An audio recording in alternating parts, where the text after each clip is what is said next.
Now, I'm very excited for us to transition into our final student presentation. So this next student presenter, Brandon Lopez, is an engaged student leader here on campus and actually grew up in the heart of California in Modesto, so native of the Central Valley. Brandon, definitely, I know for sure, I know Brandon well, and I know he's Valley proud, right? The term Valley proud, right?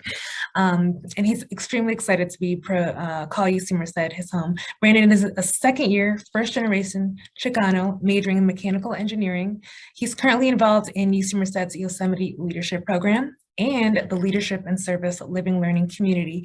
Both are 2-year-long extensive leadership development programs. So the fact that Brandon joined both of those things in his first year at UC Merced and continues to be in those programs just really demonstrates his passion and dedication to leadership, because these are comprehensive time commitments, incredible programs. And I know the leaders of both those programs are very fortunate and very grateful that Brandon is in those programs. Now, for Brandon, his intention is to become a better leader, learning about himself and making lifelong connections. Leadership means a lot to Brandon. Brandon says that he has seen the power of great leadership and how it has a lasting impact. And he said he's personally been able to find his inner voice through his leadership experiences. And Brandon knows that the more he practices leadership, the greater impact it can have. Brandon believes that everyone is a leader in their own way, and he's excited to continue to celebrate the leadership accomplishments of his UC Merced Bobcats, both in his second year and in the rest of his experience here at UC Merced. Now, I'm excited to introduce you Brandon Lopez, who will be talking about self-discovery and self-advocacy in leadership. Take it away, Brandon. Thank you, Jess, for that wonderful introduction. I loved it. So let me share my screen real quick. Let me get that presentation going. Can you guys see that? Oh, that's not the right slide. There we go. We're getting ahead of ourselves now. It's perfect. So yes, hello everyone. So my name is Brandon Lopez and my pronouns are he, him, él. And like Jess had mentioned, today we're presenting about self-discovery and self-advocacy and authoring your own journey. So I am a first generation Chicano born and raised in Modesto. I'm a second year currently at UC Merced, majoring in critical race and ethnic studies. And then like Jess had mentioned, I am involved with the Yosemite Leadership Program. And then more about that is, I quote, a 2-year experience that integrates training and leadership skills, education on the theories and practices of leadership, and personal and professional development, opportunities to create generations of socially engaged and environmentally aware global stewards. So in other words, UC Merced has a unique partnership with Yosemite National Park that teaches us leadership and how to conserve the environment. I'm also a part of the second year Leadership and Service Living Learning Committee, like Jess had mentioned, and I quote, "This is for students willing to commit themselves to exploring and developing their own leadership skills and style, understanding their personal values and learning how to ethically and effectively engage within and the local community." So I did start my freshman year and I decided to, continue these into my sophomore year. So I was really glad that these were 2-year programs. It's amazing. So I'm also a fellow with the AmeriCorps Public Service Program, and I do serve at the Fremont Elementary School in Merced. And then my service consists of tutoring second and third graders, and just being a mentor to them. So it's a pretty cool experience for sure. So I know that was a lot right there, but these experiences have definitely changed me and developed me into the person I am today. So I'm thankful for that for sure. I've always liked the concept of leadership and have been involved in leadership for quite some time now, I would say. I began participating in student council in second grade until 6th grade. In middle school, I was in student government. In high school, I was in leadership and was the class of 2020 president my sophomore and senior year. And throughout this time, I began to notice how the definition of leadership started to change from, just leading others to something much bigger than myself as a leader. So for now, I want everyone to think what leadership means to you, and I will revisit this at a later time. So just keep that in mind for now. So I do want to start off with, the COVID-19 pandemic and the quarantine, right? So definitely this did change all of us, in one way or another. We can't deny that fact. So for me, I did use the quarantine to think, just think a lot. It was just, me and my mind, which did get scary at times, but I was able to discover myself. I started UC Merced as a mechanical engineer, but why? I thought it was cool, to work on cars or airplanes in the future, but I did ignore the courses I would have to take. In high school, I was not a big fan of calculus and physics, but I was like, let me give it another try. It might be better. The intro courses were okay, but after that, my mind, it just changed. um, I was able to take a Chicano Studies Spark course, and this is when I began to question what I wanted to do with my life. This class did what no other class did to me, sparked my interest. No pun intended right there. My mind was set, though. I have to be an engineer. This is what I chose, and I have to stick with it now.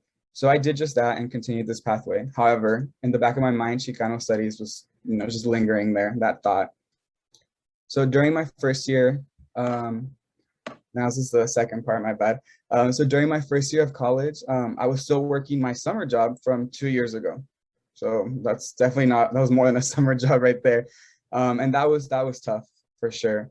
I was working in the grocery industry, and we had a firsthand experience with the pandemic. We noticed unusual shopping patterns and people just buying a lot of stuff, and we just had no clue. It was just scary. Scared of the unknown, scared of the virus itself. But I did like the idea of being an essential worker, but not the idea of being a full-time student with a 40-plus-hour job.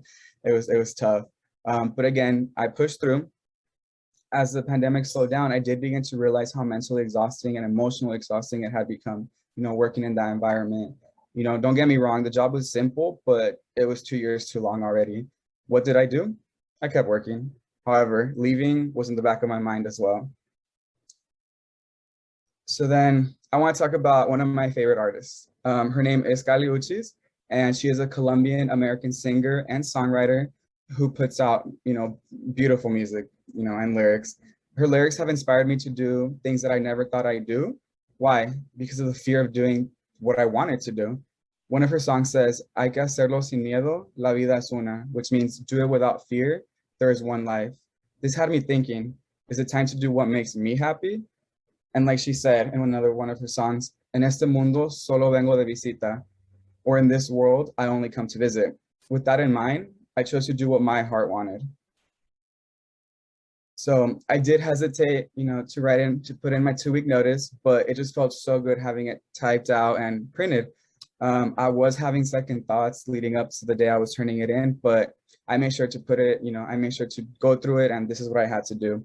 When I walked out, I felt one step closer to being free. I made sure to put in my all until the end, because you still have to work hard no matter what. And I am thankful for what I learned at that place for sure, and the connections I did build. My last day was bittersweet because this was my home for the last 2 years, and leaving meant that school was about to start in person, and this wasn't my biggest concern just yet. My second year of college began, and the minute I set foot into physics and calculus, I knew this was not for me. The whole engineering thing was not for me. It was not for me, but there's nothing wrong with that though. I was just scared of what to do next because I really didn't know what to do. I immediately, began the change of major process, but this process was more difficult than I thought because of all the steps involved and all the communication needed, but I pushed through it though. At one point, it did seem easier to struggle as a mechanical engineer for the next 2 years than to just do what I wanted to do and just change majors. So then the next topic is, being my authentic self. And, hopefully you guys can take that too, about being your authentic self. So the question is, who is Brandon Lopez? Like, who is that? I was hesitating to talk about the following because a lot of people haven't heard it from me yet, and it's something I've just come to terms with, but I want to include it to make this as authentic as possible. I always knew I was different, but I chose to pretend it wasn't on my mind. Spoiler alert, it always was. So about 2 months ago, I met a boy. I never anticipated the impact he has created in my life and how he would change the course of my life. We started off as friends, but we had a connection that was different than just being friends, and we both knew it. I instantly knew that it was worth it. So, sin miedo, without fear, I allowed myself to let our relationship blossom into what it is now. I decided to live my life my way and not what anyone else expected from me or thought I should do. life is too short to hold back. Life is just too short. I freed myself from that mental block I had, and never have I been happier in my life. He's taught me that happiness is still attainable and what it's like to truly be cared about. He's just the best. So here's just, a picture just for some background, some context right there. So how does this all tie back to, being a successful leader and, all that stuff and being able to advocate for yourself? So in order to be a successful leader, you must discover yourself and be aware of yourself. If you can't be aware of yourself, then you can't be aware of other people's needs and the overall community as well. Self-discovery is a lifelong process, but a very crucial element of a successful leader. So for me, a leader is someone who can lead themselves emotionally and mentally first before they can lead others or even inspire others. It's easier said than done, but with mindfulness and healthy coping mechanisms, it is possible. So sin miedo, and anything and everything is possible. Yeah, that's my presentation. I just want to thank everyone for allowing me the opportunity to be able to present this today. Thank you.